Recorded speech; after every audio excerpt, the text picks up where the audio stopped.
mummy's with the maggots now. Death has come to your little town, Sheriff. Well, hi there. Hello and welcome to Would You Die, the show where you're doomed. You're all doomed. I'm Austin Torres. And I'm Anneliese Petersmark. And we are doomed. You know why? Why? Because we're talking about Friday the 13th. Yes, we are. Listen, I am surprised that it took us until Return of Summerween to get to this one. And I was about to say, I'm surprised we didn't wait for a Friday the 13th, but I put these episodes out on Wednesday. Yeah. It wasn't going to happen. No. And nothing says Summerween quite like this movie. It's kind of a perfect summer horror, revisiting it. Yes. Yeah. We talked a lot a few weeks ago when we put out our Cujo episode about how this week kind of has a theme running through it. And Friday the 13th is our exception movie. Yeah. Because we had to do Friday the 13th. Like, you can't let two Summerweens go by without doing the summer camp slasher movie. We actually wanted to do it last summer when we were coming up with the first compiling. But I was like, and I made the call not to include Friday the 13th because I was like, we have Jaws, we have I Know What You Did Last Summer, we have Midsummer, and we have like it's already all top, like, famous. Yeah, we had to save some. We have to save some summer horror for coming years. Yes. We didn't want to just... I want to say in a way that my brain's not... Because the word... Because I'm like, I don't want to blow our load, but I don't want to say that. That's gross. Yeah, it's not. I'm trying to think of another way to say it, but I don't know. I think that fits for Friday the 13th. So, yeah, what is this movie about? This movie is about a group of teenage camp counselors who are murdered one by an unknown killer while they are attempting to reopen an abandoned summer camp with a tragic past. Hooray! Yay! Yes. So, before we get into our historical context, because there is actually quite a bit this episode. Yeah. What is your personal connection with this movie? You know what? I was thinking about this earlier. Friday the 13th is not a franchise where I just have a vivid memory of being introduced to. Because we talked about a few of the other iconic slashers like Halloween and Scream and Nightmare on Elm Street. I don't have that with Friday the 13th. I don't remember when I saw the first one. Okay. Or if the first one was the first one I saw.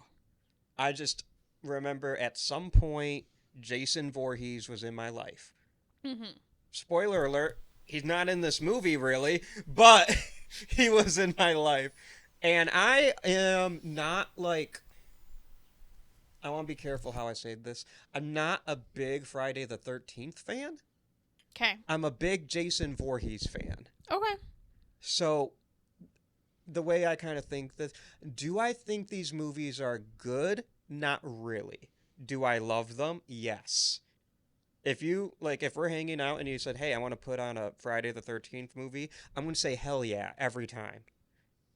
Even if it's one of the bad ones, because quite frankly, the best ones are just fine.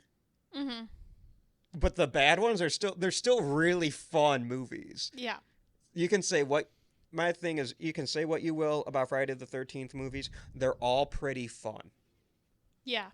But this is just a movie that it's like I'll catch it on TV or like maybe I'm over with friends and we'll put it on.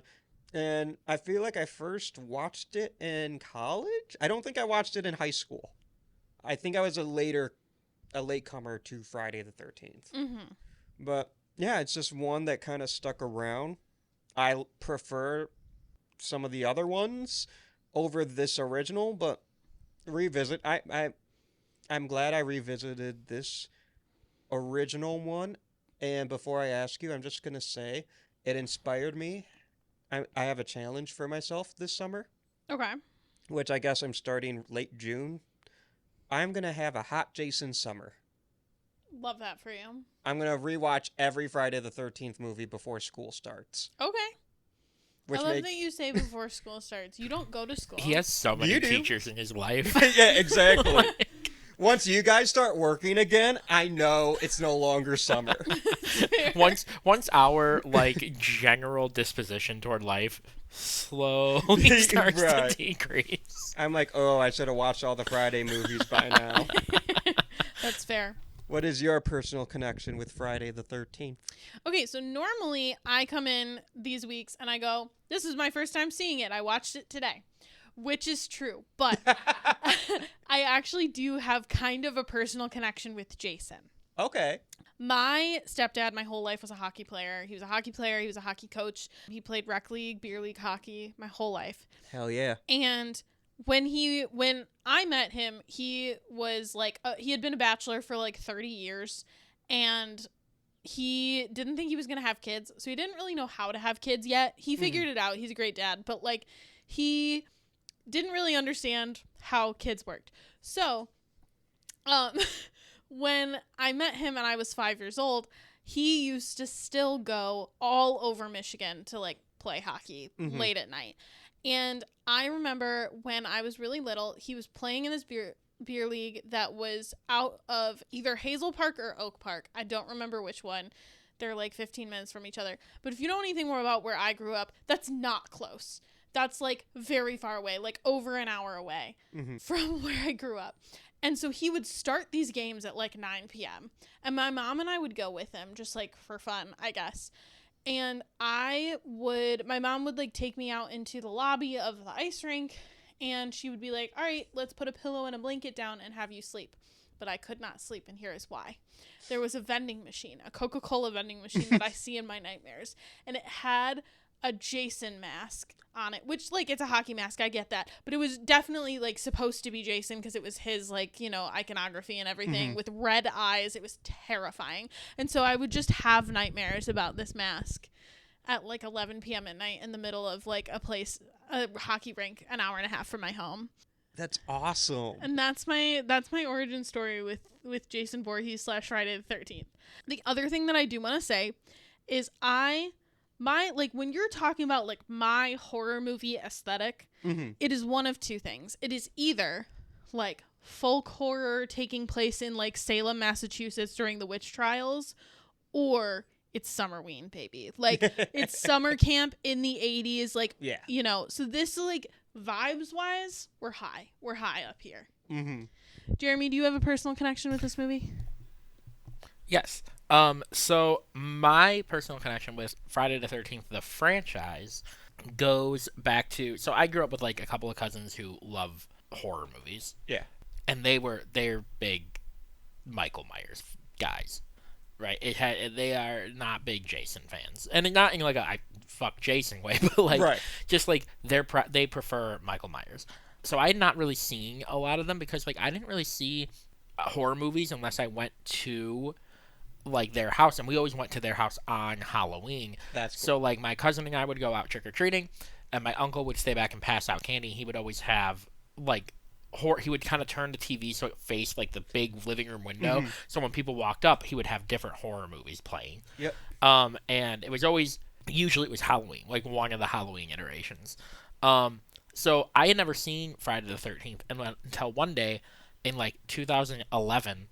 I was sitting at home on the couch, and the Sci-Fi Channel was playing Friday the 13th, 2009, the Jared Padalecki one. Yep.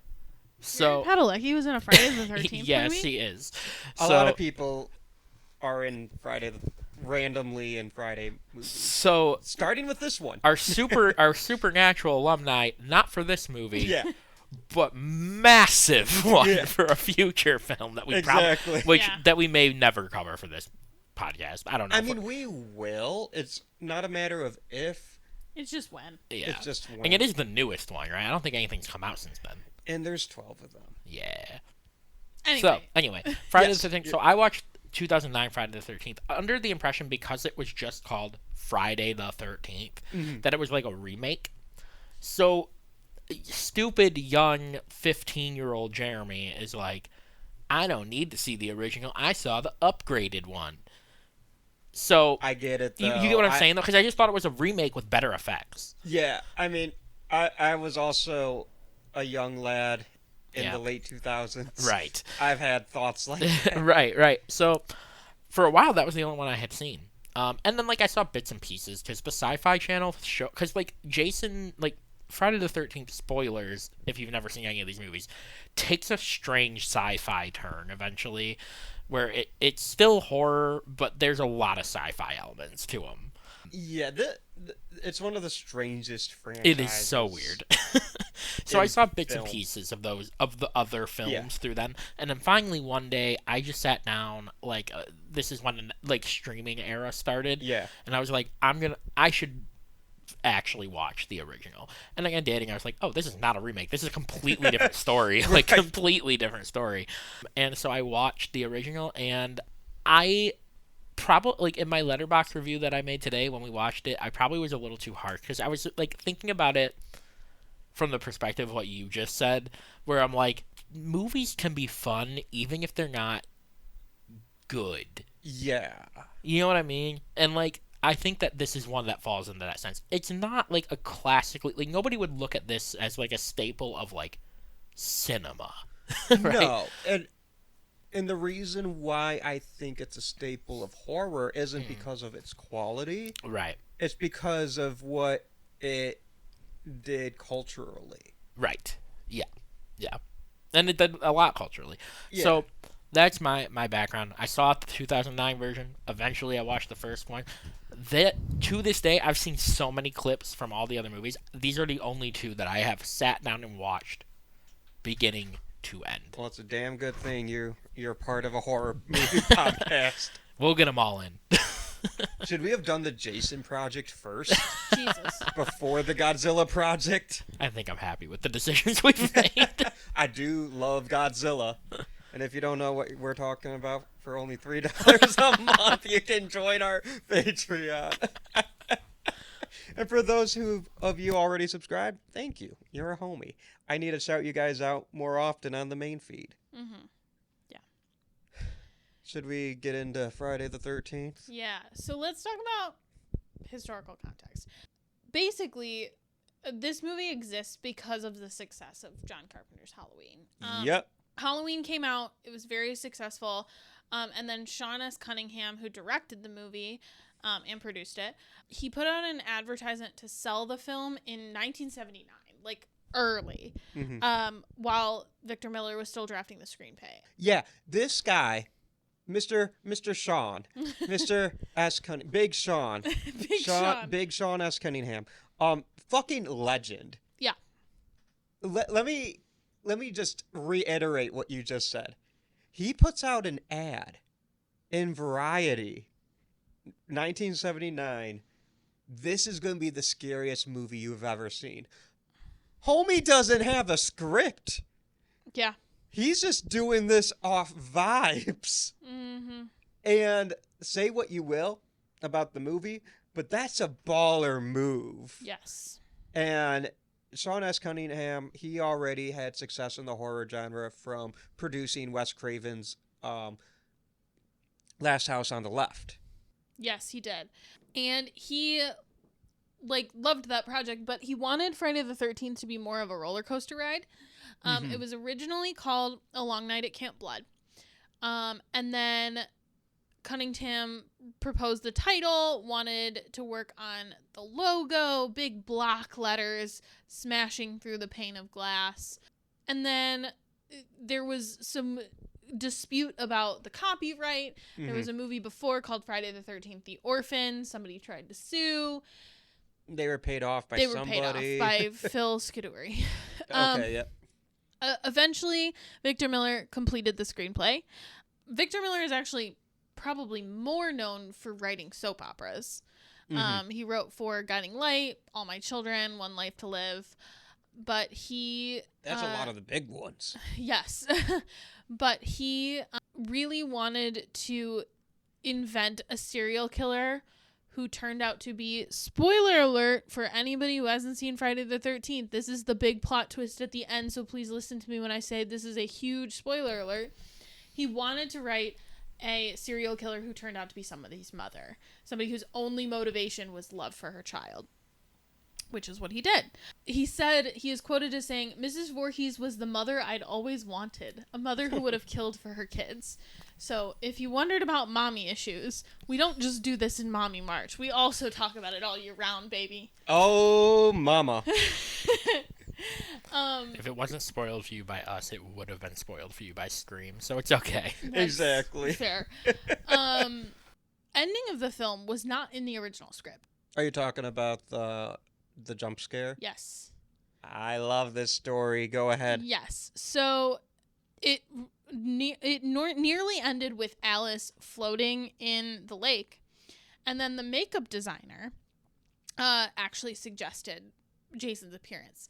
Mr. Tom Savini. Yes, Tom Go. Savini, who we will definitely talk more about. But he is the whole reason for the cliffhanger because he had just seen Carrie. Yep. So he was like, we need something like that. We need a chair jumper. We need something. Let's bring in Jason. You know what I love about... I'm going to interrupt. I'm so sorry. You know what I love about like Sean S. Cunningham and Tom Savini and the rest of this crew? They are so open about, yeah, I saw Halloween. Yeah. Yeah, Carrie just came out. Like, they are so, like... They're wearing their influences on their sleeve, and I find that so refreshing because you don't have to be quote unquote original to be original. Yeah. You can take what's come before and do your own twist because that ending jump scare of Friday the 13th is so famous. Yes. And we'll talk about cultural impact later, but like, you can make the argument Friday the 13th. That's a more famous jump scare than Carrie. Yeah. Victor Miller was really unhappy about the filmmakers' decision to make Jason Voorhees the killer. Like, really unhappy. I hate to say this because I think Victor Miller created a great screenplay. He's wrong because that's why people know this franchise. That's a complicated thing, right? And I don't want to get too into it at this point, but Friday the 13th has like just it is like a hornet's nest of legal issues. Yes. I think from his perspective though too, you got like I feel like it's important to look at it through the eyes of the person who wrote this film, probably not necessarily being like, I'm gonna create a franchise. Right. He wrote a story. And he didn't you know what I mean? And like this movie, like no one knew it was going to be as big of a hit as it was. I mean, think about every movie that's been influenced by it. I mean, we did one last summer for summer. We did Hell of a Summer. And like, that movie's so clearly influenced by Friday the 13th. Yeah. Even I Know What You Did Last Summer has its shows some Friday the 13th. Not as explicitly, because that's a Kevin Williamson written, you know. And he's drawing from other stuff as well, but obviously Scream borrows a lot from Friday the 13th. Not as much as it borrows from Halloween. Right. But I think this initial boom, the initial slasher boom of the early 80s, Halloween kicked it off, but they were stealing from Friday the 13th. Like, Friday the 13th is like, rewatching it, I'm like, oh, this is a pure slasher. Halloween set the standard, but...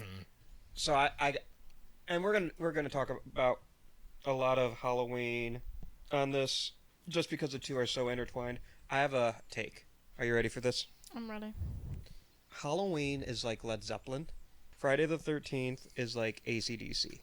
Would you like to elaborate? Explain? No. Okay. That's our show. Listen, I'm kidding. I know what you mean, but I think other people might want to know. I'm kidding.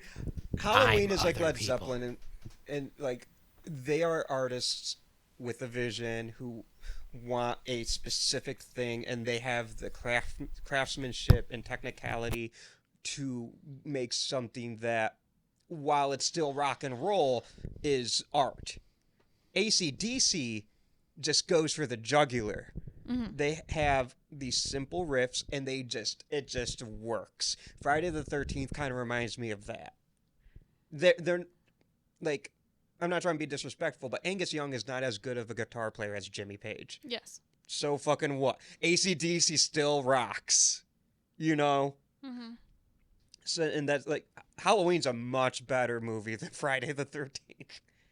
And debatably, it's a better franchise. There's some clankers in the Halloween franchise. But Friday the 13th, that's just rock and roll. Mm-hmm. And that's just, hey, like the creators are so honest, like, hey, we thought this could sell. Yeah. We wanted. I respect it, honestly. Yeah. Yeah. And at some point they realized, like, yes, you want to make movies for the art. Sometimes you got to make movies for the audience and make a living off it. I respect that, you know? So, all right. I'm going to throw it back to you. Sorry, I had to go on my little soapbox there. No, good. So here's what I'm going to say. Getting into like the meat of the episode, this is Summerween. This is the Summerween episode. I mean, like, it really, like, this is where it all kind of started. So if you look up like Summerween aesthetic anywhere, the two things that are going to show up, I'm sure you can guess, are Jaws and Camp Crystal Lake. Like, those are the two, like, sides of the coin. It's either... Right. It's shark movies or camp slashers. It's shark movies or camp slashers. Exactly. And I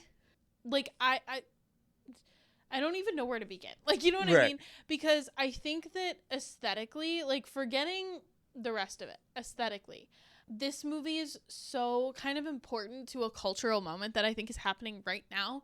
Summerween is a huge trend, especially this summer. Like, last summer, yes, but this summer especially. And I haven't seen it really be this popular since when season 3 of Stranger Things came out. Oh, with the mall and everything? Yes. And that was, like, a very specific aesthetic. This is a very different aesthetic. But, like, we're seeing so many people, like, talk about, like, going camping and, like, watching scary movies by the campfire and all of these things. And I think more than anything, that is what Friday the 13th has contributed to, like, horror movie aesthetics, if that makes sense. Yeah. And I don't love boiling things down to trends or aesthetics or anything, and that's not really what I'm trying to do here. But I do find the fact that horror movies have very specific subgenres that tend to have a very strong visual to them to be really, like, intriguing. I think that happens in horror more than any other genre. I don't know if you agree, but, like, I think I do. I feel like I can pinpoint a mood board for every type of horror. Like, every month that we've done, despite the fact that, like, the movies in the months are very different movies, I could put them all together on, like, an aesthetic mood board and, like, they would make sense. You know what I mean? Like, so... Could you do that with Around the World June? I think I could. That's awesome. Yeah, I think I could. Because that might be our most diverse... Clearly, they're all from different cultures. In fact, listen, if I'm feeling really creative, maybe you'll see some stuff on our Instagram stories in the future. I'm going to hold you to it. Okay. But yeah, I think that, like, Summerween specifically is so cohesive of an aesthetic, and it's always, like, by the water, whether it's a lake or an ocean or whatever. Right. And it's, like... you know, the sunset and, like, moody campfires and, like, you know, there's been so many books and movies and stuff that have come out of this specific, like, aesthetic. Like, my best friend's Exorcism by Grady Hendrix, God of the Woods. These are all books that came out in the last few years that are creepy movies that take place at a summer camp, because there's fucking nothing that is scarier than a summer camp. Right. And there's so many movies based in summer camps. Off the top of my head, Sleepaway Camp. Love Sleepaway Camp. Hell of a Summer. We mentioned one of the Fear Street movie. I think 78. That one's my favorite. And that's just a Friday the 13th movie. You know? And there are so many more that I'm trying. I think The Burning is one. Maybe that one's not a camp, but That one's got summer vibes to me. Mm-hmm. Also, Tom Savini effects. I haven't seen in a few years, so I might be misremembering it a little bit. But I feel like there's just a bunch of camp slashers. Yes. And like summer slashers that are kind of relatively based off of this. Oh. Like even Cabin in the Woods. Like In a violent nature. That's what I'm Yeah. trying to think of. That's such a Jason coded movie. yeah. But yeah, Cabin in the Wood, The Evil Dead. Not a camp slasher, but it's a supernatural summer. A group of friends go up to a cabin in the woods. That's like the next step from summer camp counselors, right? Mm-hmm. I feel like I don't know if any of this is making sense. It's making sense in my head, so I apologize if this is not good audio. But I just feel like it's really important because this is the Summerween month for us to talk about like how strict this movie has influenced the visuals of other movies and the premises of other movies. Because who would, like, the point of this movie is that who would think of a summer camp as scary, right? Like, Right. that's the thing. And now everybody kind of thinks is Everyone a and their mother has made a... Yeah, I will probably make a camp slasher at some point. right. And Just- you should. It's like, I need to make a vampire, I need to make a werewolf, I need to make a camp slasher. Right. Like those, yeah. And that's so fascinating to me because it's kind of like the clowns thing too. Like we didn't really talk about this in Set in the Clowns Month, but at one point, clowns weren't supposed to be scary. You know what I mean? Right. And then people were like, well, some people are scared of clowns, so let's play on that. And then like at some point, like same thing with summer camp. Like some people are nervous to go away to sleepaway camp. Let's make a horror movie based on that. And I just find that to be so fascinating how horror movies can unintentionally, by subverting expectations, become the expectation that way. Right. And not only did Friday the 13th do that with summer camp, Mm-hmm. it did it with Friday the 13th. Yeah. Because when Friday the 13th comes out, it's kind of a thing. Mm-hmm. But ironically, I think the movie solidified that superstition. Mm-hmm. I don't think it was as widely known Yeah, I believe you're before right. the film. I was listening to a podcast earlier today where they were talking about that, and like, I don't know, they mentioned the Knights Templar in like ancient Babylonian text that Mhm. skipped the number 13. There were 13 seated at the Last Supper. Like 13 has kind of always been a unlucky number, Yes. and then for whatever reason Friday became a part of it. Mm-hmm. Sean S. Cunningham is like, I guess Friday the 13th is like, Halloween's taken, I'll take the next one, Friday the 13th. Mm-hmm. Actually, it's interesting. I did just look it up. Mm-hmm. So first of all, fun fact: do you know what it is called when you are afraid of Friday the 13th? I used to know. It's like Yes. triskaidekaphobia. Triskaidekaphobia. You ever see Finding Nemo? Yes. I always, whenever I stutter like that, I always think, my brain just goes, don't hurt yourself, kid. When he's trying to say, anemone. And my brain does that to me. Mhm. So I just did that to myself. Triskaidekaphobia? Triskaidekaphobia. I was close. Yeah. So the Friday the 13th Knights Templar thing mostly comes from the Da Vinci Code, like the book. Oh, okay. It's not true. It's just Gotcha. it wasn't something that was really popularly known until the Da Vinci Code brought it up. So So- now people are You're like, "Oh, that was the origin of the myth," but like not really. Friday the 13th or the number 13th is considered unlucky because in both Norse mythology and Christian mythology, like 13 is They did mention Norse mythology, because like Yeah. Loki was the 13th god or something. Loki was the 13th guest at a dinner party. Guest. Sorry. And he was uninvited. So then a shooting happened. It was crazy. Jesus, there were 13 members of the Last Supper. Mm-hmm. We know how that went. It wasn't great if you don't know. It was the last. It was the last one. Jesus then died. He came back, but he died first. It took 3 days. It did take 3 days. I don't know what he was doing down there, you know? Anyway.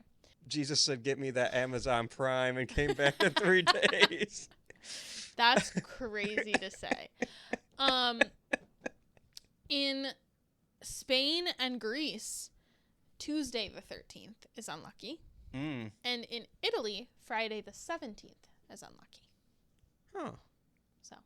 Interesting. Yeah. Anyway, not the point, but fun facts. You ever see the meme? I guess this is more cultural impact, but I don't give a shit. I'm talking about it now. Sure. You ever see the memes whenever Friday the 13th comes around? It's like, or it's Thursday the 12th, and it's just like, don't forget to leave milk and cookies out for Jason Voorhees. I have seen that. That makes me so happy because Jason's such a... I mean, he's not really in this movie, but he's such an icon. And he hasn't had a movie since 2009. His video game was a big hit, but that video game died because of legal reasons. Yeah. There's a new A24 prequel TV show in the works called Crystal Lake, and it's going to star Linda Cardellini as Mrs. Voorhees. Fuck yeah. It's a great casting. I agree, but I don't know what they can and can't do because of all the legal issues. Like, I don't know if Jason's going to be in it at all. Like, if they can't, can they not use the hockey mask? Jason doesn't get the hockey mask until, spoiler alert, part 3. Yeah, this is a franchise. Like, if you made a movie like Friday the 13th now, you're not getting a franchise.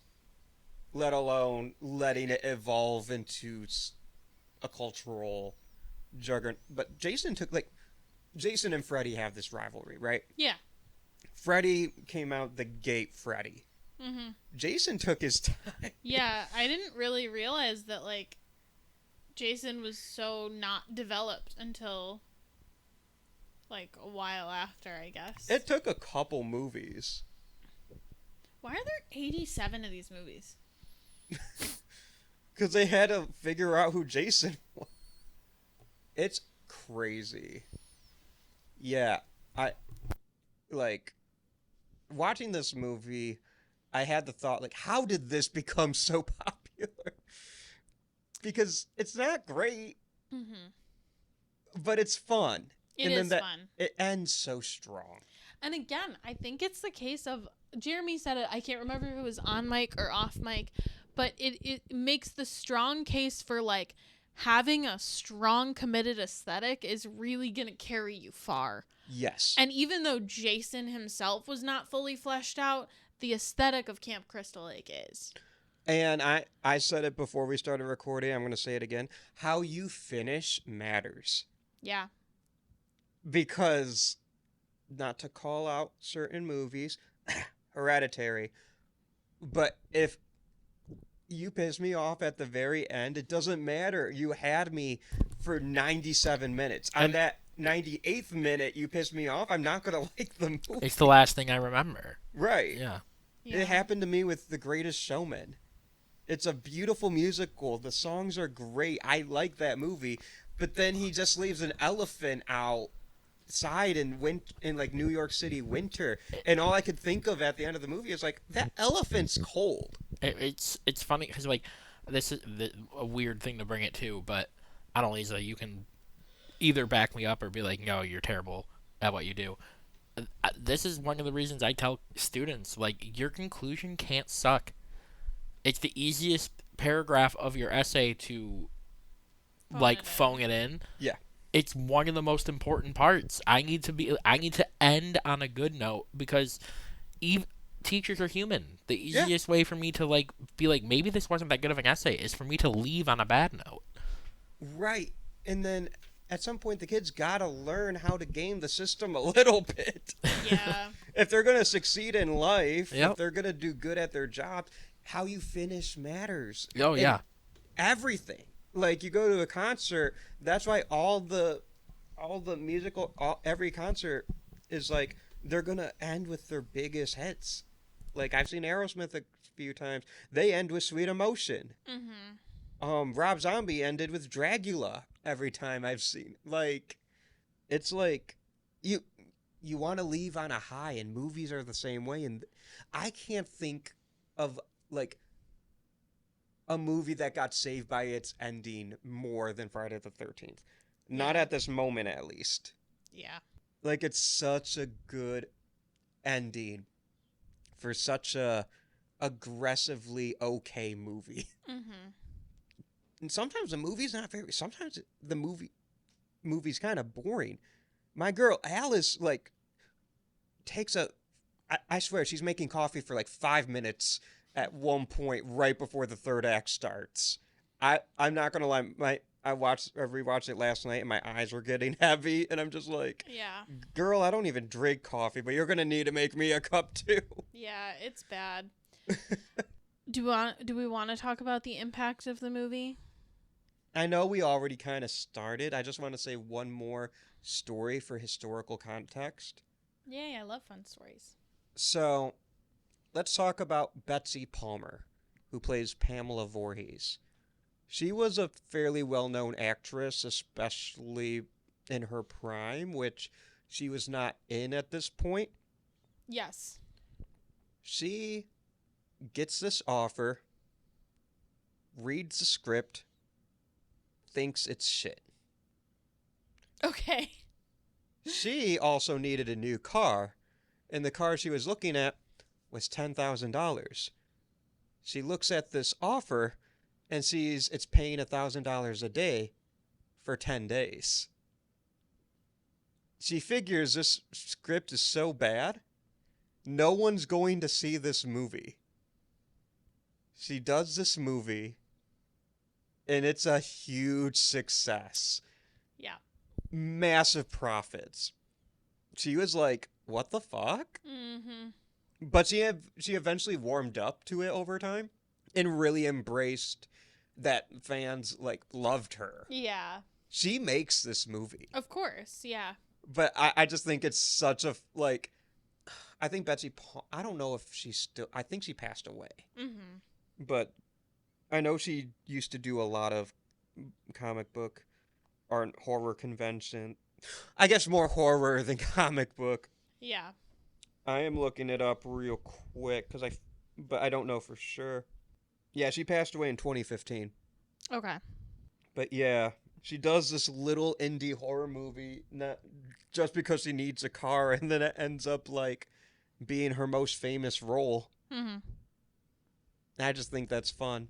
But I do like that she warmed up to it and really embraced it over time. Because I can relate to it like that. Mm-hmm. That's the movie you guys like. Yeah.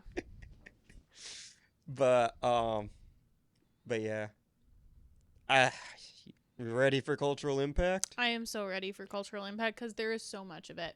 And we talked about a lot of the aesthetic cultural impact that this the had. 'Cause Summerween. That's what Summerween is about. But let's talk about the fucking rest of it. Yep. First of all, Friday the 13th is one of the, even if you don't think it's the best, it is one of the most successful film franchises of all time. Mm-hmm. Probably top 25. Easily top 25. Right? For horror or like ever? Or like all Horror. movies? Oh, horror, it's like top 5. It has to be. I was Maybe thinking top ever, 10. but then you scared me, so. I don't know, just because there's so many Marvel movies and some of the Marvel movies are their own, like the Spider-Man. Well, that's fair, but I was thinking like franchises. So like Marvel would be one franchise. I think it'd be top 25. Yeah. The problem is these movies all came out when money like was worth a lot more. That's fair. So we have to count for inflation and stuff. Yeah, no, that's super fair. But like for horror franchises, definitely near the top. Mm-hmm. I think Scream might be number 1, but I don't know what the box offices are, because Yeah. Alien is probably up there too. For sure. This spurred how many sequels? 11? 11 sequels. Yeah, I'm pretty sure there's 12 overall movies. Yeah. Just so you are aware, every film in the franchise received generally negative reviews except for Friday the 13th Part 6. That's a fan favorite too. So that is kind of the the consensus is that one's the best one, I guess. Which is funny. There are so many canceled projects with the original projects, and it's not, as you've mentioned, there's some legal issues with it, but there has been so much attempts. There was an attempt for a Freddy vs. Jason sequel that also included Ash Williams. From The Evil Dead, yep. Yes. Warner Brothers tried for a few years to produce a sequel to the reboot. Yeah.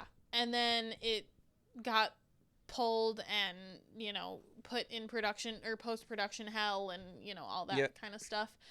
And then Paramount tried to complete a sequel from 2013 to 2017. And then the CW tried to complete a sequel from 2014 to 2015. There was obviously the lawsuit issue. There was a Crystal Lake TV series that was in production, which was in production in 2003. It was supposed to be very similar to Buffy the Vampire Slayer, Dawson's Creek, Smallville. Jason would be a background character to all of this kind of teen issues, coming of age issues type drama. Mm-hmm. And then in 2022, it was announced again. And they cast Adrienne King in it. Yeah. Who plays Alex Hardy. And then people got fired, and then now it has been, kind of announced and re-announced. This is the one with Linda Cardellini in it, who is cast as Pamela Voorhees. Principal photography wrapped up last year. It's supposed to premiere in October of this year. We will see. This one's so close, it's shot. I know, please. And I think the guy one of the showrunners for Welcome to Derry. Yes. He's a showrunner on this as well. Mm-hmm. Sean S. Cunningham also did an interview in March of this year saying that he and Victor Miller have resolved their dispute. Yes. And that Warner Bros. And Paramount Pictures are potentially merging, which could provide momentum for that sequel. I hate that Warner Brothers and Paramount are merging. I agree. But boom monopolies, but hey. I'll take what I can take out of it. I have a deep dark secret. Yeah. I've never seen Jason on the big screen. So you want to see Jason on the big screen? I want to see Jason I've never seen Freddy on the big screen either. Yeah. Freddy feels like he's due. Anyway. Freddy's due. The problem with Jason in Friday the 13th is everyone's fighting over those rights. Everyone thinks they have the rights.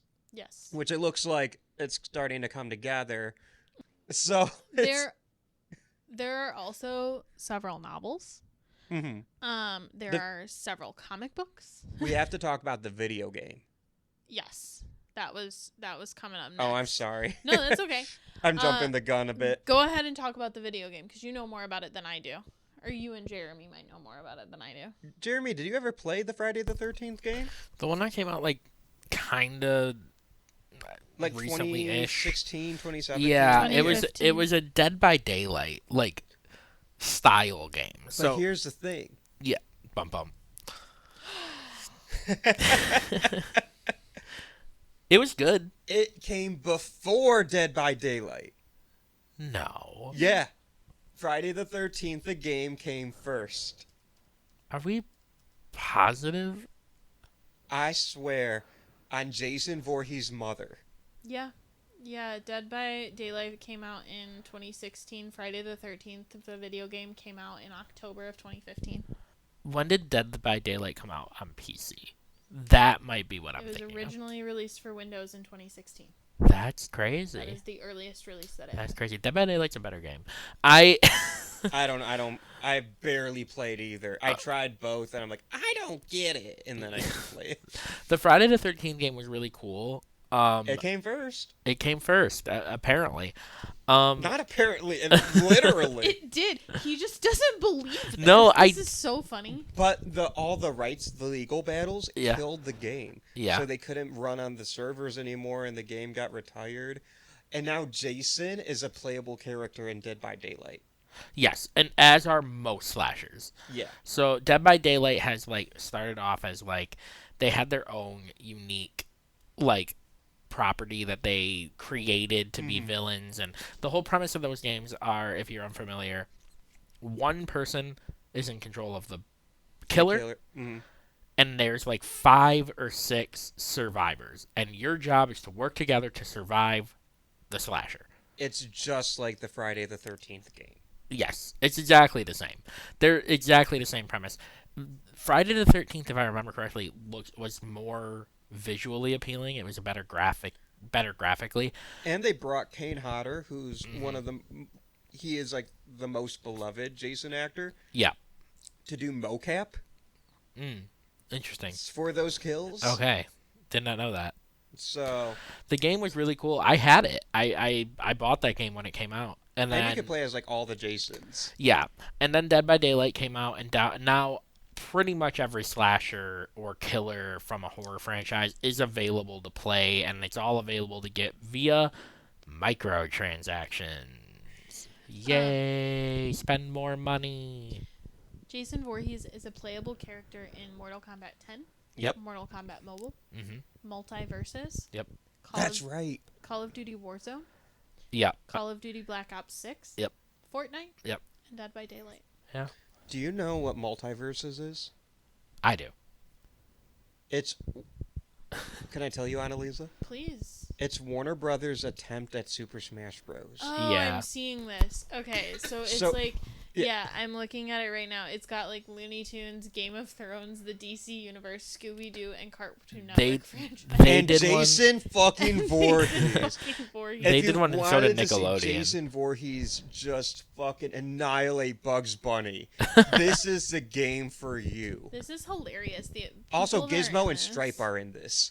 Fucking... From Gremlins. This is hilarious. Yeah. The roster. Yeah, so you've got Agent Smith from The Matrix, Aquaman, Arya Stark, Banana Guard from Adventure Time, Batman, Beetlejuice, Black Adam, Bugs Bunny, Finn the Human, Garnet from Steven Universe, Gizmo from Gremlins, Harley Quinn, Iron Giant, Jake the Dog, Jason Voorhees, LeBron James from Space Jam: A New Legacy, Makes sense. Lola Bunny, Marceline the Vampire Queen, Marvin the Martian, Morty Smith from Rick and Morty, Nubia, Raven, Brain Dog, which I don't even know what that is, Rick from Rick and Morty, Samurai Jack, Shaggy, Steven from Steven Universe, Stripe from Gremlins, Superman, Taz, the Joker, the Powerpuff Girls, Tom and Jerry, Velma, and Wonder Woman.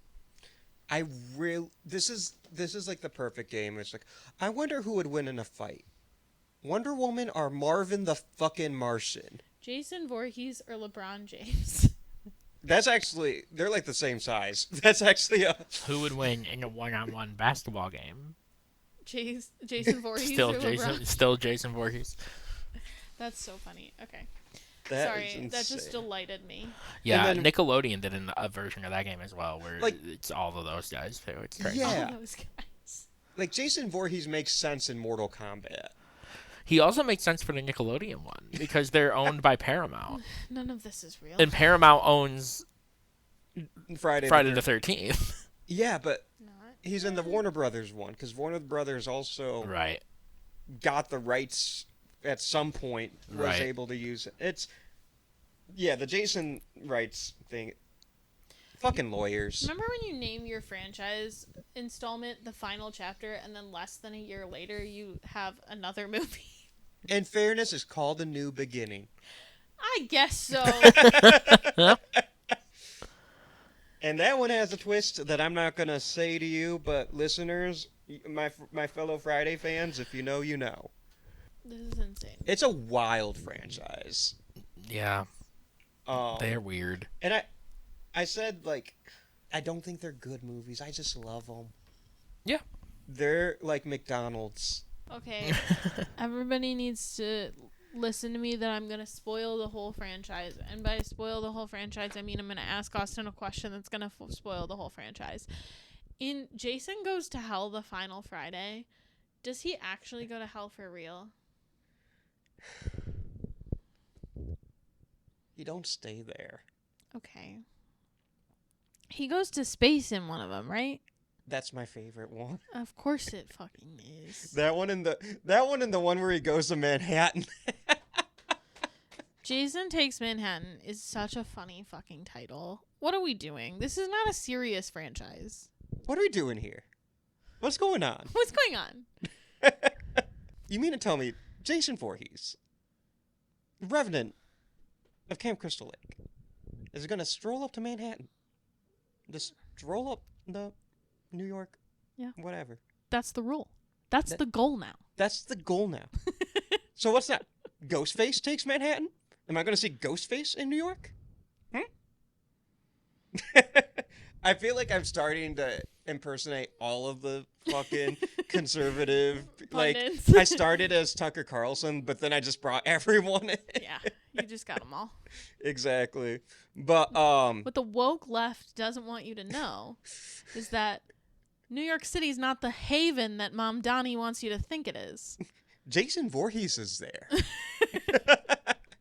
We're putting up some quality jokes, Jeremy. Produce. Ha. Thank you. Are you ready for our Voorhees-litives? Our Mama Voorhees-litives? You said Voorhees-litives. Our Crystal Lake Our litives. Crystal-litives? Our Kevin Bacon-litives, who we've barely talked about. Sorry, what? Kevin Bacon. He in this movie? Yeah. What? Wait, what do you mean? What do you mean? Did I miss him? What do you mean? What? Wait, guys, seriously, did I miss him? Yeah. Kevin Bacon's in this movie. Does he play a major character? No, but he plays the motherfucker who gets an arrow through his neck. That was him? That's Kevin Bacon. Oh my Kevin God. Bacon's in this movie the same way he's in Planes, Trains, and Automobiles. He's in Planes, Trains, and Automobiles? He's in it for like he is the guy that Steve Martin pays for his cab at the very beginning. You've seen Planes, Yeah. Trains, and Automobiles? I just like feel, oh my God, that is him. It looks just like him. I don't know how I didn't notice. I also didn't even like process that was Kevin Bacon. It looks exactly like him. What the fuck? Have you seen the Sorry, guys. Guardians of the Galaxy holiday special? Yes. I Because have not. they talk about that. And Drax, because, Star-Lord is a... I'm not going to spoil and recap the entire Guardians of the Galaxy holiday special, but basically Drax and Mantis kidnap Kevin Bacon as a gift for Star-Lord. Mm-hmm. He's like, aren't you the man who vanquished the fiendish Jason Voorhees? He goes, actually, no, Jason wasn't in that movie. I got killed by his mom. And Drax is like, oh my God, he's an actor.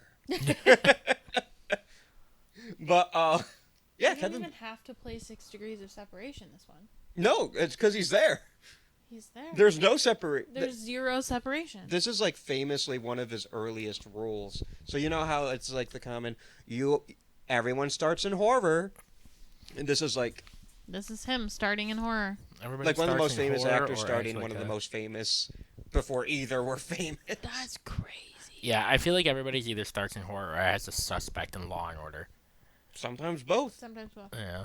But yeah, this was pre-Footloose. Yeah. Loose, footloose. Take off your Sunday shoes. It's kick off your Sunday shoes. Lease, foot lease. Take off your Sunday feet. No. Hat, foot fat. Take off your Sunday hat. Anyways, back to our Kevin Bacon litives. Who would you save? Is it Kevin Bacon? I would save Jason, Okay. so none of this shit happened. That's fair. I would simply, drowning kid, let's not drown anymore. That's fair. I get it. Who would you save? Who would I save? I would probably save Steve. Which one's Steve? He's Steve Christie. Huh? Like the owner of the camp. Oh, yeah, okay. Because he's just like trying to do a good thing and provide a space for inner city kids to like have nature. I hear you. I feel what you're putting down. Okay. But his death is so funny. I hear you. That wasn't the question. The question was not whose death is the coolest. I didn't say that. I said it was funny. That's fair. Because he's just looking at the camera. He's like, and then it. But yeah, you're right. He's trying to do a good thing. That's why you don't revive Camp Blood. We didn't even talk about Crazy Ralph yet. He's wild. What's the next Crazy Ralph-lative? Did you say who you would say? Oh, yeah. Yeah, you said Jason.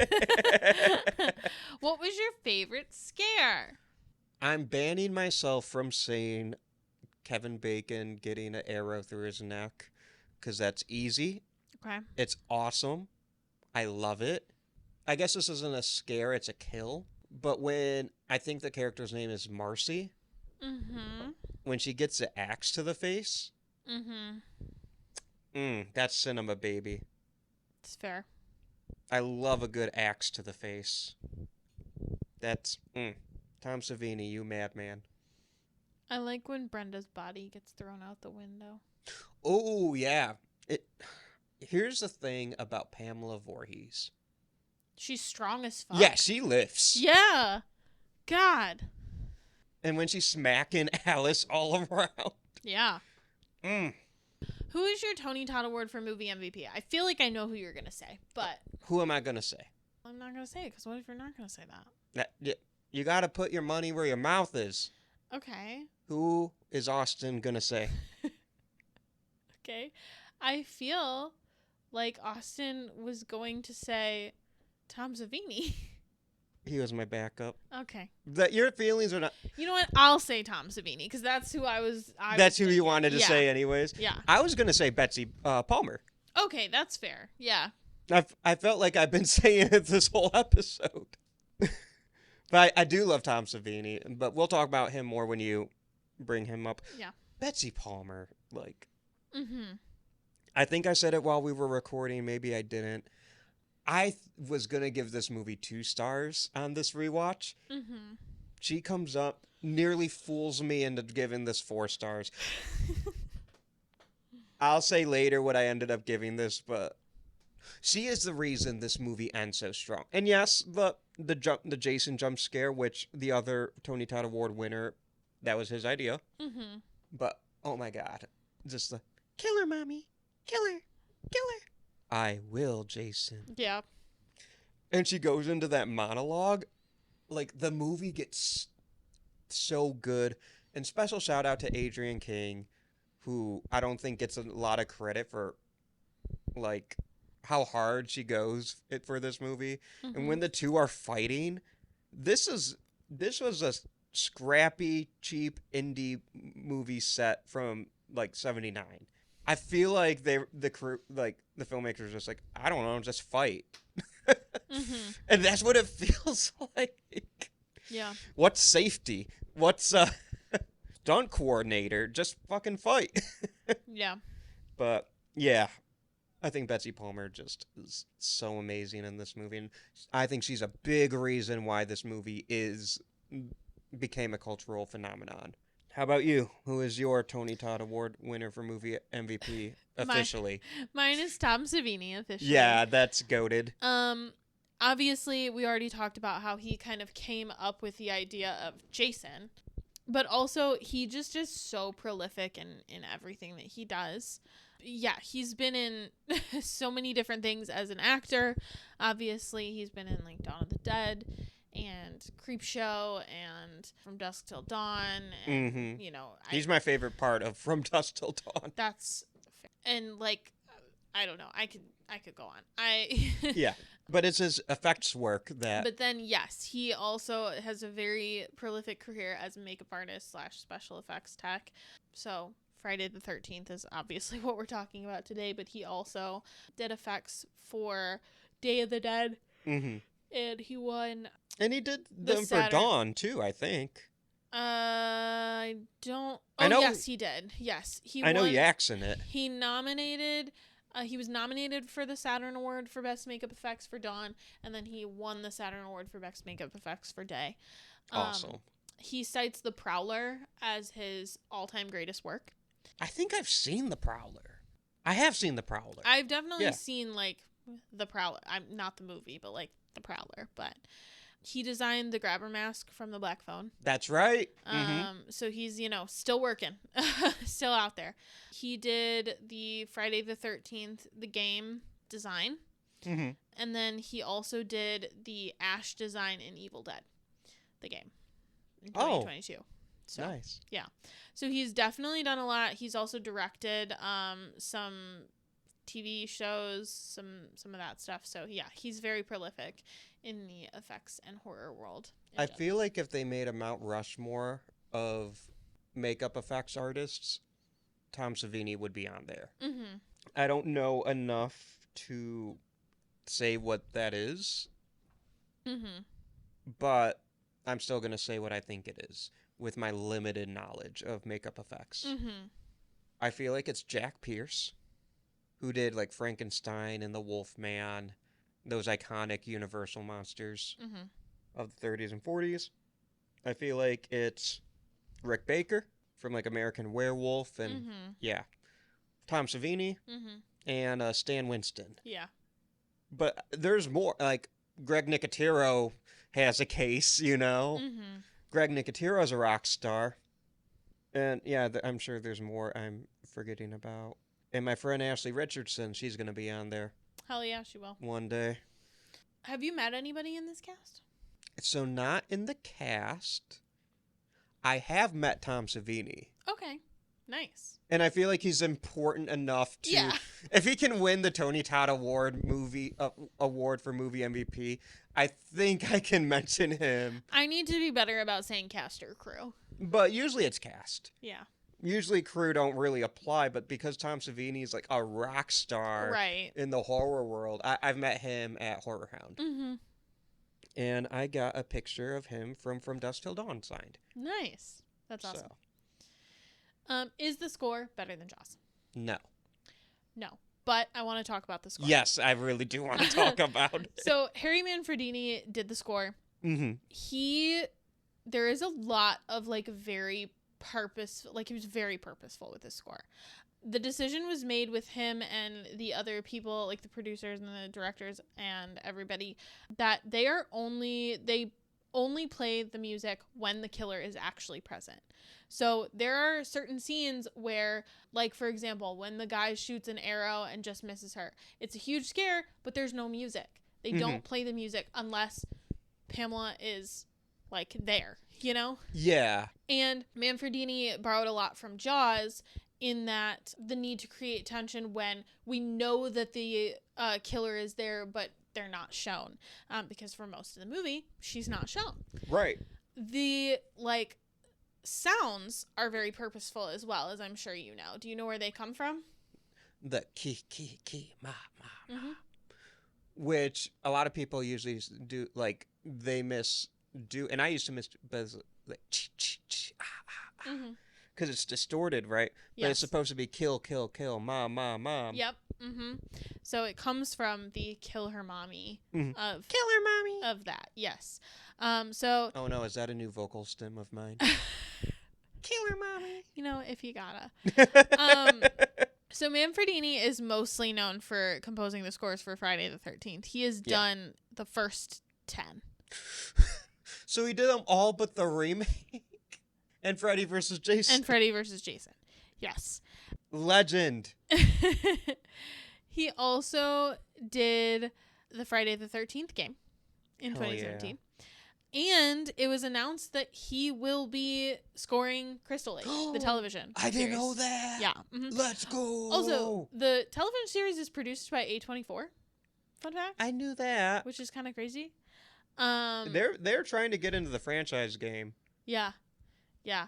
Because with they produced Backrooms. Mhm. They made X into a trilogy. Yeah. So He's done other things, mostly horror. A lot of different stuff. He also did, oh gosh, what else? He did a movie. Oh, he did the only Jewish horror movie, which I'm obsessed with and I think about a lot. Hanukkah. Is that the only Jewish horror movie? I mean, I'm sure it's not the only one, but it is the most. The only Hanukkah Jewish. movie. It's. I need you guys Or only to know Hanukkah horror movie, but the main character. I was about to say, how dare you talk about 8 Crazy Nights that way? The main character's name of this movie is Judah Lazarus, and he's known as the Hanukkah Killer. Jeremy, can we add this to the schedule?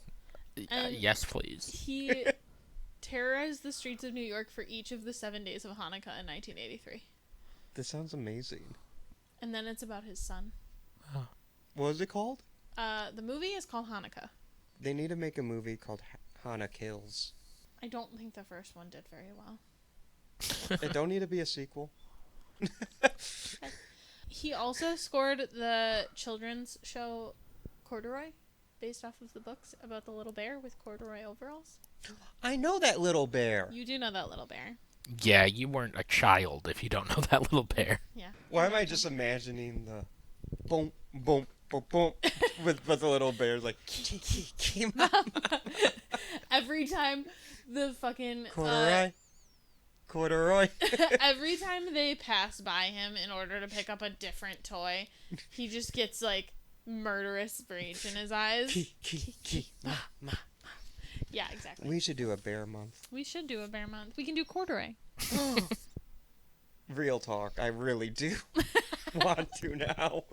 That's so funny. A fine addition to your collection. Do you own this movie? I own this movie twice. Okay. I have it on Blu-ray, just by itself. Mm-hmm. The case is kind of fucked up, though. I dropped it, Boo. but it's okay. One, Jason's on the cover for some reason. Jason isn't in this movie, really. Yeah, he's not in it. He has like a total of 5 seconds of screen time, Mm-hmm. but I have. He's not the Jason we know and love. No, I do kind of love fucking Swamp Boy Jason. No, that's fair. But I need you to look up something because Okay. I own it. Okay. Shout Factory, Friday the 13th box set. Shout Factory. Friday the 13th box set. Look at that. Whoa. Yeah. That's very cool. Listeners, look it up. I love her. She's expensive as fuck. I have it. I bought it a couple years ago, and it's one of my proudest pieces of my film collection. Yeah.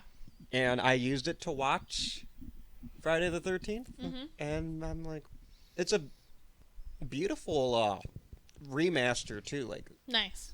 like disc transfer. I believe they're Blu-rays, but watched it on my PlayStation 5 and it looked great. It's the artwork is so cool. Came with a poster. I'm quite proud of that one. I love that. How about you? Would you own this movie? I'm okay, I think. Let's see what you think of the rest of the I was franchise. gonna say TBD. We'll see how I feel about how crazy it gets. Yeah. You know? But like I said earlier, I'm about to have a hot Jason summer. So Yeah. I'm about to watch all of it because I haven't watched them yet. Mhm. I've watched a couple of them individually. But you've never watched them like in succession like that. Not my box set, no. That's fair. No, I've actually, now I'm thinking about it, I've never watched this series in succession. I just kind of randomly watched them. Yeah, for sure. And I've seen them all. Mm-hmm. Some I've seen more than others because I fucking love Jason X. But, yeah. All right, folks, let's get out our Letterboxd reviews. It's Friday, gotta get down on Friday. Everybody's looking forward to the weekend. Jeremy, are you ready? I almost I called am you ready. Jason. All right, I gave this movie 3 stars. No heart. I'm sorry. It's fine. Brutal critic. So I gave this 3 stars, and I said, in retrospect, it's on all of us for not thinking he'd go to space. The signs were there. What? They did show the moon a bunch. It's true, I guess. I think I'm just more just like, how the hell did we get there? Yeah. Yep. That's funny. That is funny. Of course this leads to Jason. Right. All roads lead to Jason. That's so funny. His web connects us all. His No. web connects us all. No. I gave this 3 stars and a heart. Let's go. And I said, the boy ain't in this one. Which I should point out is not an original thought. It is a joke from one of my favorite podcasts. They were talking about the Fantastic Beasts and Where to Find Them movie. And so they say, I went to go see the new Harry Potter flick, and spoiler alert, the boy ain't in it. And I think funny. about that every time. So that's what I thought about with this one. The I'm boy so ain't in happy you this didn't one. know Jason wasn't in this. Really, That's so funny. The boy ain't in this. the boy ain't in it. I love that. All right. I gave this 3 stars and a heart, making this a certified Would You Die 3-star banger. Bow, bow, bow, Bow, bow. bow, bow. I mean, you know, it's 3 stars. In my review, Mama just killed a man. Actually, Mama killed like so many people. That's true. So, There are no supernatural alumni in this one. So Damn. we are going to have to do our special edition superlatives, which is on a scale of 1 to 10. How hot is this cast? Keep in mind, yes, these are all teenagers. We are talking about the adults who play them. I think they're all adults though. They're all teenagers. They're all, are Playing they? 'Cause teen. they're- I mean, like the actors Oh, were the adults. actors. Yeah, Yes. that's what when I'm they saying. did this. The Yeah. actors are adults. That's who we're rating right here. We're not rating children. Thank you. Ugh. All right. I think this is right on par with my previous rating of You gave Predator like a I 9. gave Predator an 8. And Oh, I you think gave I'm going to Predator give this an an 8 as well. Okay. Yeah. Okay. Kevin Bacon, you know? That's fair. You didn't even know he was in it till I told you. Yeah, but now that I know, I'm remembering his tiny shorts, and that's important. How about you? I'm gonna give this one a 7. Okay. I don't know. There's something about the big 80s hair that, as much as I aspire to that, Mm-hmm. is not for me. Okay. So I'm gonna give this an 8. Okay. Because I mean, Alice, she's beautiful. that's true. Marcy. Yeah. Kevin Bacon. Mm-hmm. Hitchhiker girl, who never even makes She's it. gorgeous. She Yeah. is so good. And I'm sorry, I gotta say one more time, Betsy Palmer. She's a beautiful lady. Like, genuinely. Like, not Yes. not a Yeah, joke. it's not. I'm not joking. Like, I mean, in that frumpy sweater, maybe not, but Right, but in general. yes, in general. And like, there's interesting character actors in this one, but I think that the ladies in Kevin Bacon, they push it to 8 for me. Okay. So, yeah, hot Awesome. cast. Would you die? No, I'll tell you why. Because if I was this camp counselor, Mm-hmm. I wouldn't be getting laid. Not at that time in my life. So Fair. I would have been like, yo, there's a mysterious killer. Bye. Because I would have not been tempted by premarital sex. Especially at that time. Mm-hmm. A little bit later, then we have a case where probably, but not at this. Not when I would have been a kid, because they're like high schoolers, right? Yeah. Yeah. High school Austin did not have game. That came a little later. How about you? Would you die?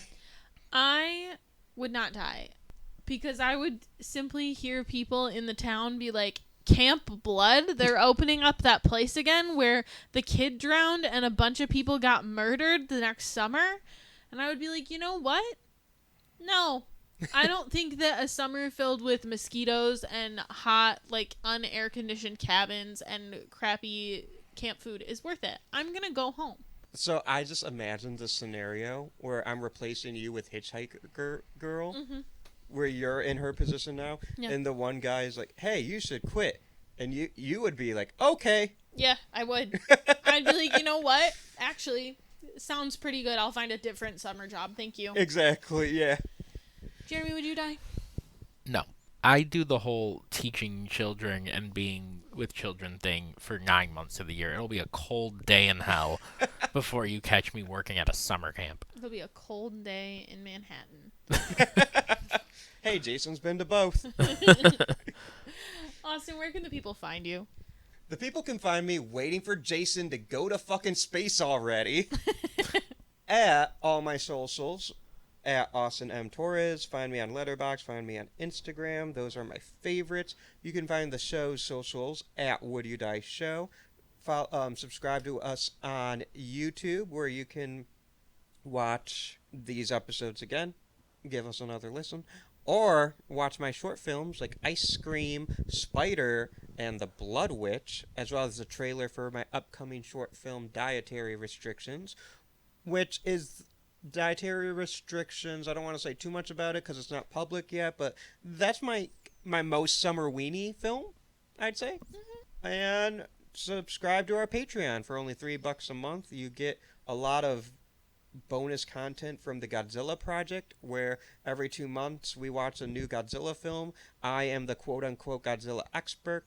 Anneliese and Jeremy are being introduced to the Godzilla films one by one for the first time. We have monthly bonus episodes. This one's going to be a summer banger. I'm really excited for it. And yeah, Anneliese, where can the people find you? The people can find me telling everybody that I'm a messenger of God and that they're all doomed if they stay there. Or you can find me on social media at Whimsawillow. Yeah, mostly Instagram. I post photography there, so that's cool. Yeah, that's it. Where can the people find you, Jeremy? The people can find me playing the Friday the 13th video game, apparently before Dead by Daylight. Who knew? Austin knew. I was about to say, I did. You can also find me at Annually Funny across all social platforms. I'm not posting a lot lately. You can see me complaining about the Detroit Tigers on Twitter. They're winning now. At this moment in time, yes. Of recording. I have no clue if they're winning when this episode comes out. Thank you, Jeremy, for producing our podcast. Thank you so much to our theme music's composer, Josie Palmer. You can check out her stuff wherever you find your music, Spotify, Apple Music. You can also check out our graphics on our social media, which are done by Alec Gibson at Crosshook Creative. Thank you so much, Alec. You can check out his work at wearecrosshook.com. Austin, do you have a hint for the next episode? You are going to need much more than a bigger boat. But until then, I'm Austin Torres. And I'm Anneliese Petersmark. Try not to die.